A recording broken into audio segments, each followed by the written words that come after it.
Hello everyone, কেমন আছেন সবাই? আজকে আরেকটা রেসিপি নিয়ে চলে আসলাম। আজকে দেখাবো ডিম দিয়ে আলু রান্না। আলুগুলো আমি প্রথমে ভেজে নিয়েছি, তারপর আমি এখন আবার তেল দিয়ে আবার ডিমগুলো ভেজে নেব। ডিম আলু সব ভেজে রাখলাম। এখন আমি রান্না করব।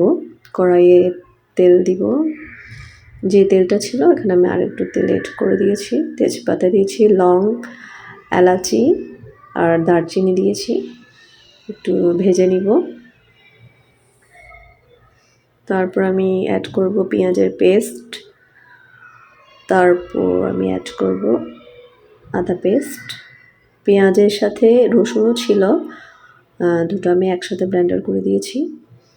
তারপর আমি হলুদের গুঁড়া অ্যাড করলাম, তারপর মরিচের গুঁড়া দিলাম। এখন মশলাটা ভালো মতো ভেজে নিচ্ছি।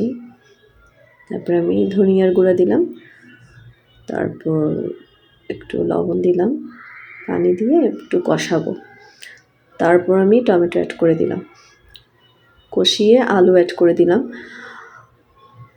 তারপর আমি এখন ঢাকা দিয়ে আমি একটু কষিয়ে নিব, রান্না হাফ সেদ্ধ করে নিব আলুটাকে।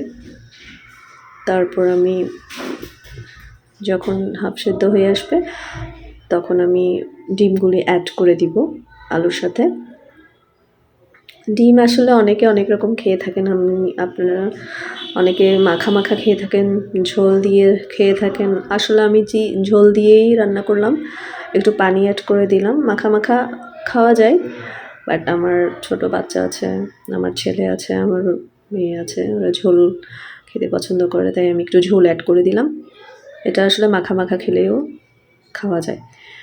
মাঝে মাঝে করি মাখা মাখা, বাট মাঝে মাঝে ঝোলও করি। যার যেমন ইচ্ছা তেমন আসলে করে থাকে, যখন যেটা দরকার। আমি একটু চিনি দিয়েছি, দেখেছেন, চিনিটা দিলে স্বাদটা বাড়ায়। তারপর আমি কাঁচামরিচ দিয়ে দিলাম। কাঁচামরিচ দিলে আলাদা একটা ফ্লেভার হয়, কাঁচামরিচের ফ্লেভারটা আসলে খুব ভালো লাগে। আমি শেষে অ্যাড করে দিচ্ছি ভাজা জিরা গুঁড়া। ভাজা জিরা গুঁড়োটা দিলে হয় কি, ঝোলটা খুবই স্বাদ হয়, টেস্ট হয়। ধনেপাতা দিয়ে দিলাম।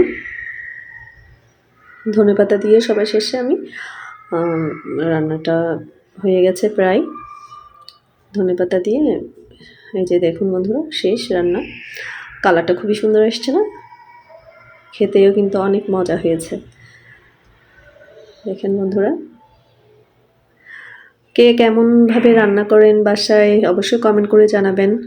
ভিডিওটা ভালো লাগলে শেয়ার করবেন, অবশ্যই লাইক কমেন্ট করবেন। ধন্যবাদ।